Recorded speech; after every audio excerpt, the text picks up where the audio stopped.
أعوذ بالله من الشيطان الرجيم بسم الله الرحمن الرحيم الحمد لله رب العالمين الرحمن الرحيم مالك السلام علیکم ناظرین کرام، اس کے قبل کی قسط میں بات یہاں تک پہنچی تھی کہ رسول اکرم صلی اللہ علیہ وآلہ وسلم نے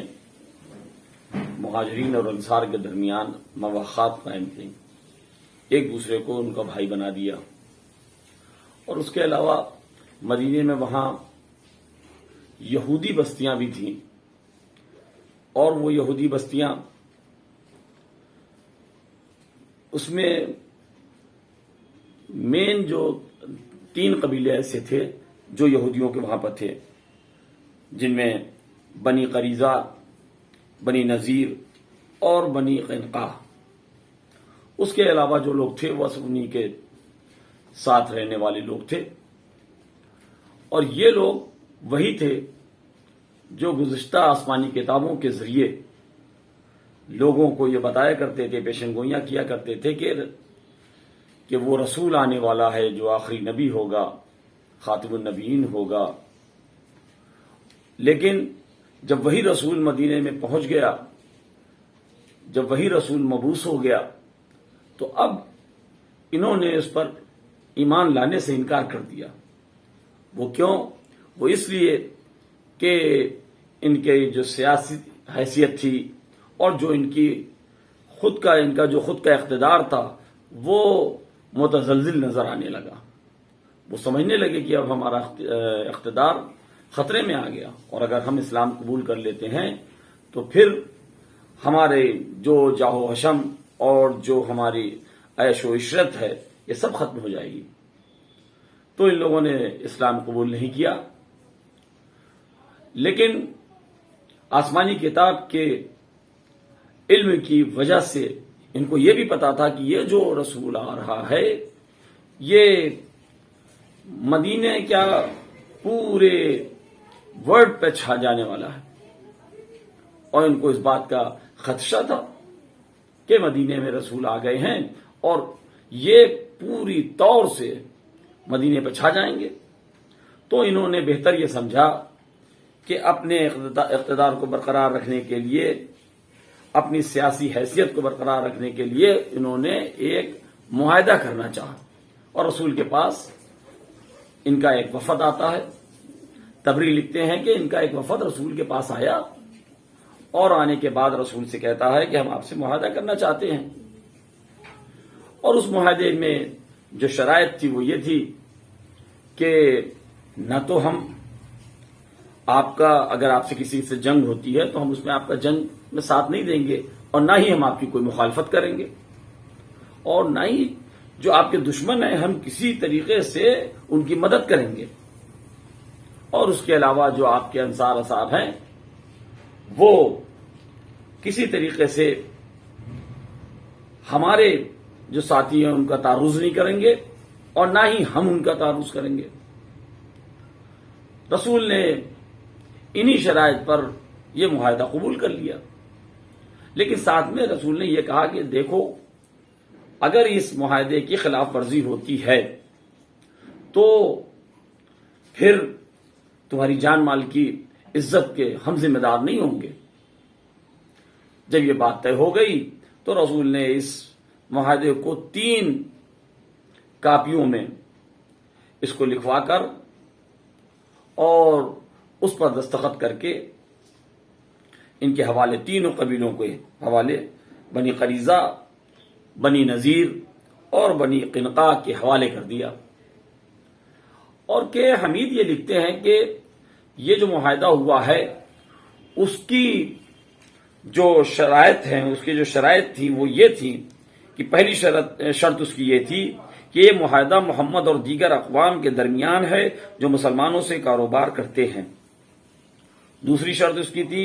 بنی اوف کے یہودی مسلمان میں شمار کیے جائیں گے۔ نمبر 3 جو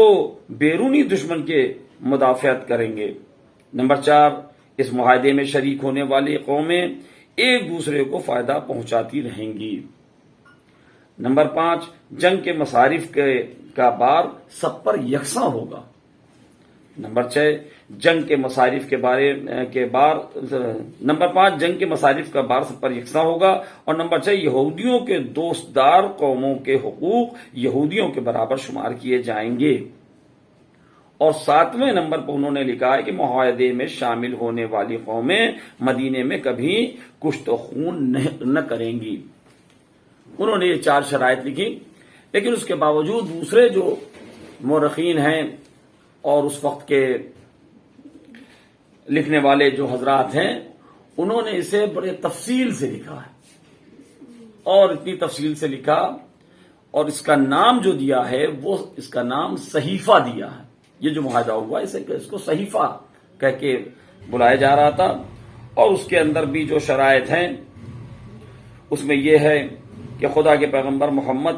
صلی اللہ علیہ وسلم کا یہ معاہدہ مہاجرین قریش اور اہل یثرب مدینے میں سے جو مذکورہ جماعتوں کے ساتھ متفق ہوں اور ان کے ساتھ جنگ میں شریک رہیں۔ غیر معاہدین کے مقابلے میں معاہدین کی ایک علیحدہ جماعت شمار کی جائے گی۔ اسی طریقے سے تقریباً 24-25 شرائط اس کے اندر موجود ہیں۔ ان میں یہ ہے کہ جو مہاجرین ہیں، مہاجرین قریش ہیں، ان کو ایک الگ جماعت قبول کیا جائے گا، اور اگر ان کے کسی بھی شخص کے اوپر دیت واجب ہوگی تو وہ دیت انہیں دینا ہوگا، اور یا نذرانہ دے کر اگر کوئی قیدی بن جاتا ہے تو نذرانہ دے کر اسے چھڑانے کی ذمہ داری بھی انہی کی ہوگی۔ اور اس کے علاوہ جو یہودی قوم ہیں، ان کا اگر کوئی شخص کے اوپر کسی کا اس نے قتل کر دیا تو اس کی دیت دینے کے لیے وہ ذمہ دار ہوں گے، اور اگر کوئی ان کا قیدی ہو گیا ہے تو اسے نذرانہ دے کر چھڑانے کے ذمہ دار بھی وہ ہوں گے۔ اور اگر کوئی مسلمان ایسا غریب مسلمان ہے جس سے کسی کا قتل ہو گیا ہے، اور وہ غریب مسلمان اس کی دیت نہیں دے سکتا، اور یا وہ کوئی غریب مسلمان کسی کا قیدی بن چکا ہے اور اس کے پاس اتنی رقم نہیں ہے کہ وہ نذرانہ دے کر اپنے کو چھڑا سکے، تو یہ مسلمانوں پر لازم ہوگا کہ اس غریب مسلمان کو اس کی دیت دیں یا اسے چھڑانے کے لیے نذرانہ پیش کریں۔ اس طریقے سے بہت سارے اس کے اندر شرائط تھے، لیکن یہ معاہدہ نافذ ہوا، اور اس وقت کے مقررین، اس وقت کے جو تاریخ داں ہیں وہ یہ لکھتے ہیں کہ یہ پہلا دستور عمل تھا جو کہ مدینے میں لاگو کر دیا گیا، بلکہ اسے انہوں نے کہا عالم اسلام کا پہلا دستور عمل کہا جائے، جس میں مسلمان بھی شامل تھے اور یہودی بھی شامل تھے، جو مدینے میں لاگو کر دیا گیا اور اس کے اوپر عمل ہونے لگا۔ اس کے بعد یہ ہوا کہ جب اس کے اوپر عمل ہونا شروع ہو گیا، دوسرا واقعہ جو اسی وقت ہوا وہ یہ ہے کہ جب مکے میں مسلمان تھے تو چند مسلمان تھے، بہت زیادہ لوگ نہیں تھے، اور چند مسلمان جماعت کے ساتھ نماز پڑھ لیا کرتے تھے، لیکن جب یہ مدینے میں آ گئے تو ان کی تعداد کافی زیادہ ہو گئی۔ تو اب جب نماز کا وقت ہے تو کس طریقے سے ان کو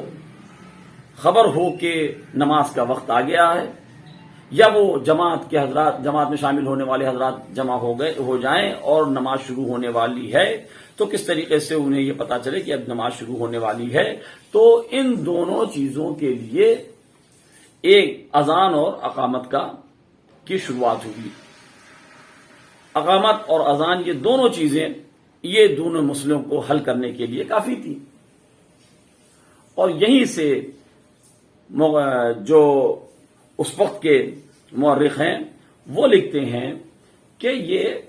پہلی سنہ ہجری سے یہ شروع ہو گیا، بلکہ وہ تو یہاں تک کہتے ہیں کہ وہ ربیع الاول میں آپ مدینے میں داخل ہوئے اور ربیع الثانی سے یہ بات شروع ہو گئی، لیکن اس کے لیے جو اور روایتیں پیش کی جاتی ہیں وہ سمجھ میں نہیں آتی۔ وہ اس لیے کہ وہ روایتیں یہ پیش کی جاتی ہیں کہ کچھ صحابہ نے یہ خواب دیکھا کہ اذان کے بارے میں اور اقامت کے بارے میں، یا کچھ صحابہ نے آ کر اپنی رائے پیش کی رسول کے خدمت میں کہ اس طریقے سے اذان اور اقامت کو شامل کیا جائے، لیکن عقل اس بات کو قبول نہیں کرتی ہے، اور دوسرے اسی بات کو کہ دوسرے جو اس وقت کے مورخ ہیں اور جو تاریخ داں ہیں وہ اس بات کو اقرار نہیں کرتے، اس بات کا اقرار نہیں کرتے کہ ایسا ممکن ہے،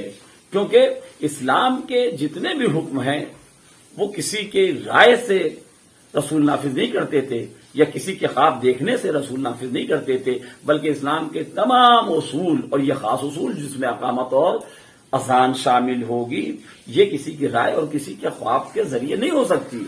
بلکہ یہ حکم خدا کے ذریعے یہ اقامت اور اذان وجود میں آئی۔ اور اس کے بعد طبری یہ بھی لکھتے ہیں کہ جب تک مکے میں حضور تھے تو تمام نمازیں جو ہیں وہ 2 رکعت پڑھی جاتی تھی، لیکن جب آپ مدینے میں آئے اور اس کے بعد ربیع الثانی سے ہی یہ جو ظہر ہے اور عصر اور عشاء کی نماز کو 4 رکعت کر دیا گیا۔ یہ بھی سن ہجری کا پہلا سال تھا جس میں یہ بات سامنے آئی۔ اب اس کے بعد یہ ہے کہ رسول مدینے میں آرام سے اسلام پہنچ رہا ہے اور اسلام کے جو قوانین ہیں وہ نافذ ہو رہے ہیں، مسلمان دن بدن بڑھتے جا رہے ہیں، لیکن اسی کے ساتھ دوسری طرف وہ پریشان ہیں جو کفار قریش تھے، مکہ میں تھے، جنہوں نے یہ چاہا تھا کہ رسول کو ہجرت کی شرط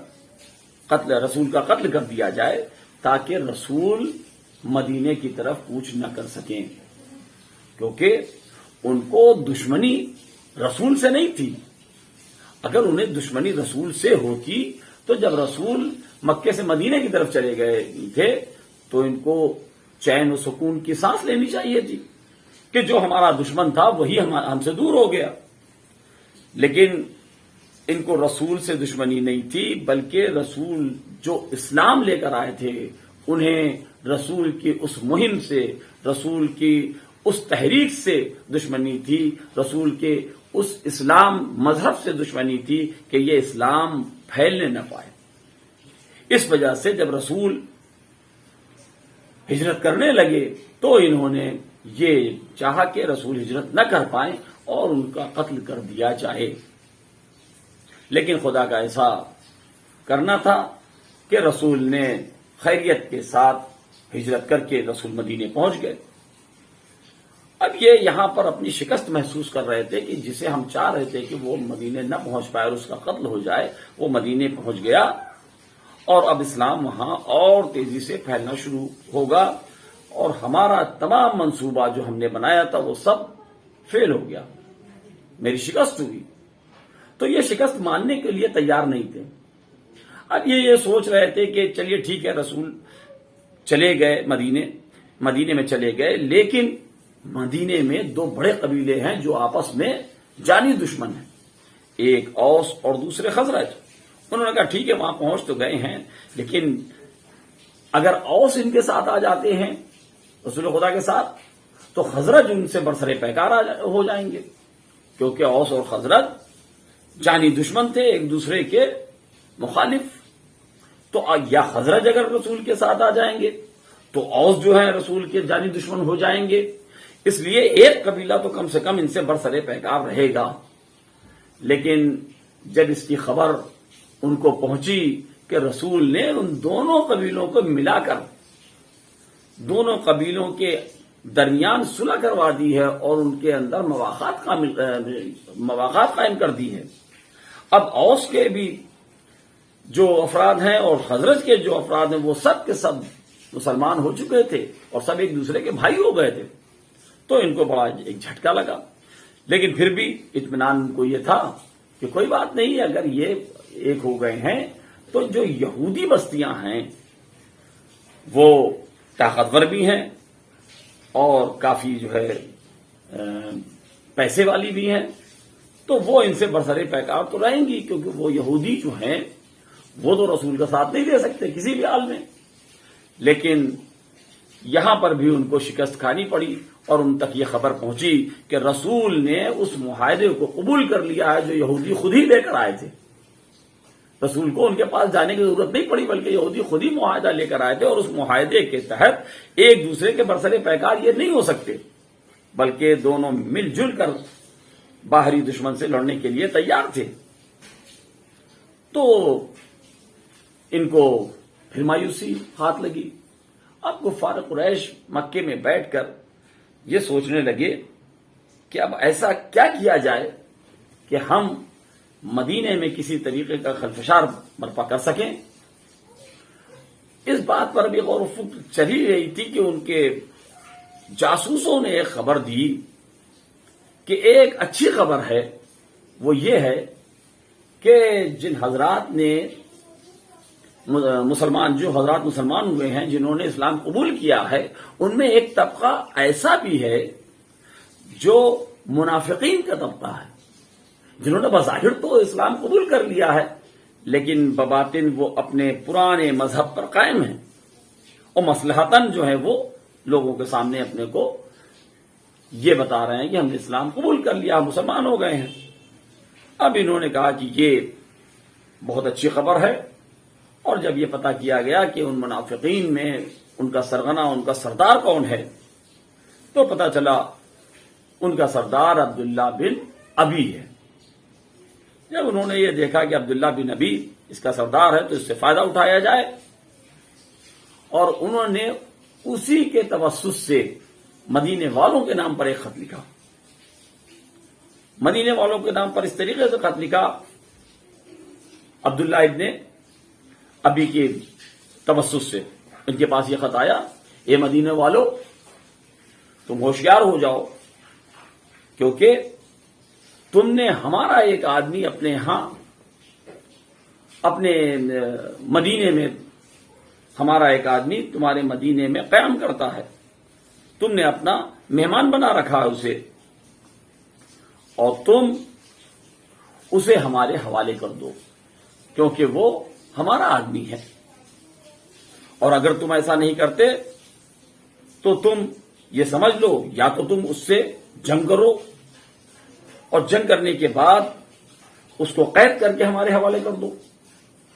اور اگر یہ ایسا بھی نہیں کرتے، ہمارے حوالے نہیں کرتے، تو تیار رہو، پھر تمہارے خلاف اس طریقے سے جنگ کی جائے گی، مہم چھیڑ دی جائے گی کہ ہم تمہاری عورتوں کو اپنے قبضے میں کر لیں گے، تمہارے جوان کو ہم قتل کر ڈالیں گے۔ اب جب یہ خط عبداللہ بن ابی کے پاس پہنچا تو پھر ان لوگوں نے ایک مجلس قائم کی جس میں اس بات میں مشورہ کیا جانے لگا کہ ایسے کیا کیا جائے۔ یہاں تمام منافقین وہاں پر جمع ہوئے اور اس بات کے لیے سوچ رہے تھے کہ کس طریقے سے رسول سے جنگ کی جائے اور انہیں قید کر کے ان کے حوالے کر دیا جائے۔ لیکن خدا کا یہ کرنا تھا کہ رسول خدا کو اس بات کی خبر لگی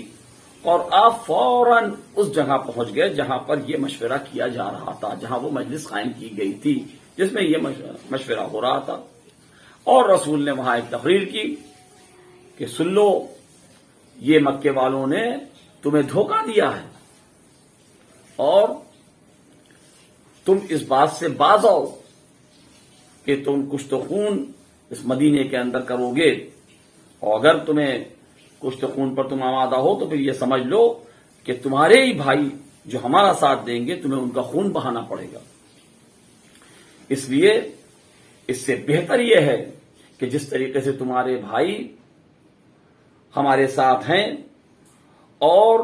باہری طاقتوں کا مقابلہ سب مل جل کر کریں گے، اسی طریقے سے تم بھی مل جل کر کرنے کے لیے تیار ہو جاؤ، ورنہ یہ سمجھ لو کہ کچھ تو خون جب ہوگا تو تمہارا نقصان زیادہ ہوگا، کیونکہ تمہارے ہی بھائی ہمارے ساتھ ہیں اور یہی تمہارے مقابل میں آئیں گے۔ اب جب یہ بات رسول نے ان کو بتائی تو ان کی بات سمجھ میں ان کا جو منصوبہ تھا وہ درہم برہم ہو گیا، اور اس طریقے سے یہ منصوبہ فیل ہو جاتا ہے۔ لیکن آپ یہ دیکھیے، اس سے اندازہ تو یہ لگ رہا ہے کہ اب اگر کسی طریقے کی کوئی جنگ ہوتی ہے تو وہ باہری جنگ ہے جو کہ رسول کے اوپر تھوپی جائے گی، جو کہ رسول کے اوپر مسلط کی جائے گی۔ رسول خود جنگ کرنے کے لیے تیار نہیں ہے، کیونکہ یہ جو ماحول بن رہا ہے وہ جنگ کرنے کا مکے والے رسول کے اوپر مسلط ہونا چاہ رہے ہیں۔ جنگ جو بھی ہوگی وہ رسول کے اوپر مسلط کی جائے گی، انہی کے اوپر تھوپ دی جائے گی، کیونکہ رسول تو 1 سال تک اس کے بارے میں انہوں نے سوچا بھی نہیں، جنگ کے بارے میں، کیونکہ جب یہ رسول یہاں پر آتے ہیں اور 1 سال پورا گزر جاتا ہے اور رسول نے جنگ کے بارے میں سوچا ہی نہیں، صرف تعمیری کام میں لگے ہوئے ہیں۔ مدینے کے اندر 3 مسجدوں کی تعمیر ہوتی ہے، مسجد قباء کی، مسجد بنی سالم کی اور مسجد نبوی کی، 3 مسجدوں کی تعمیر ہوئی۔ اس کے بعد مسجد کے قریب میں رسول کے رشتہ داروں کے مکانات، اصحاب کے مکانات، یہ سب بنائے گئے، ان کو وہاں پر شفٹ کیا گیا۔ اس طریقے سے تمام تعمیری کام ہو رہے تھے، اور اگر رسول کو جنگ کرنے کا ارادہ ہوتا، رسول کو کسی طریقے کا، تو بجائے اس کے کہ یہ تعمیری کام کرنے کے لیے وہ جنگ کی تیاری کرتے۔ اور یہ بھی ظاہر ہو رہا ہے کہ 1 سال کے بعد جب دوسرے سال پہلی جنگ ہوئی ہے، جنگ بدر ہوتی ہے، تو اس وقت رسول کے پاس کیا تھا؟ نہ کوئی اسلحہ تھا، نہ کوئی گھوڑے تھے۔ تو یہ خود یہ بتاتا ہے کہ رسول نے کسی طریقے کی جنگ کی تیاری نہیں کی، اور جو جنگ کی تیاری نہیں کرتا وہ کبھی جنگ کرنے کے لیے تیار نہیں ہوتا، بلکہ اس کے اوپر جب جنگ مسلط کر دی جاتی ہے تو اپنے بچاؤ کے لیے اسے جس حال میں بھی رہتا اس حال میں نکلنا پڑتا ہے، یہ اس کی مجبوری ہے۔ یہی رسول کے ساتھ ہوا۔ تو اس کا مطلب یہ ہوا کہ رسول کے اوپر جنگ مسلط کی گئی ہے، رسول خود کبھی جنگ کے لیے آگے نہیں بڑھے ہیں۔ اسلام کبھی جنگ کے لیے آگے نہیں بڑھتا، بلکہ اسلام ڈیفنس کرنے کے لیے تیار ہوتا ہے۔ یہ شروع سے یہ تاریخ بتا رہی ہے کہ اسلام نے ہمیشہ ڈیفنس کیا، اور یہی وجہ ہے کہ آج بھی لوگ اپنے جو محکمہ ہے، جو فوجی محکمہ ہے، اسے ڈیفنس کے نام سے ہی جانتے ہیں، کیونکہ ہر آدمی یہ چاہتا ہے کہ ہمیں ڈیفنس کے طور پر جانا جائے، ہمیں جارحیت کے سامنے، ہمیں حملہ کرنے والے، ہمیں جنگ مسلط کرنے والوں کے طور میں نہ جانا جائے، طور سے مت جانا جائے، بلکہ ہمیں ڈیفنس کرنے والوں میں شمار کیا جائے۔ اور یہ رسول کی تعلیم تھی۔ یہی وجہ ہے کہ اسلام نے کبھی بھی جو ہے جنگ خود نہیں لڑی، بلکہ ہمیشہ اس کا دفاع کیا ہے۔ اور اس کے بعد جب اسلام کے اوپر جنگ مسلط کر ہی دی گئی ہے تو اس کے آگے تفصیل سے آپ کے سامنے پھر آئیں گے اور اس کے بارے میں بیان کریں گے۔ تب تک کے لیے آپ سے ودا لیتے ہیں۔ خدا حافظ۔ وآخر الدعوانا ان الحمد للہ رب العالمین۔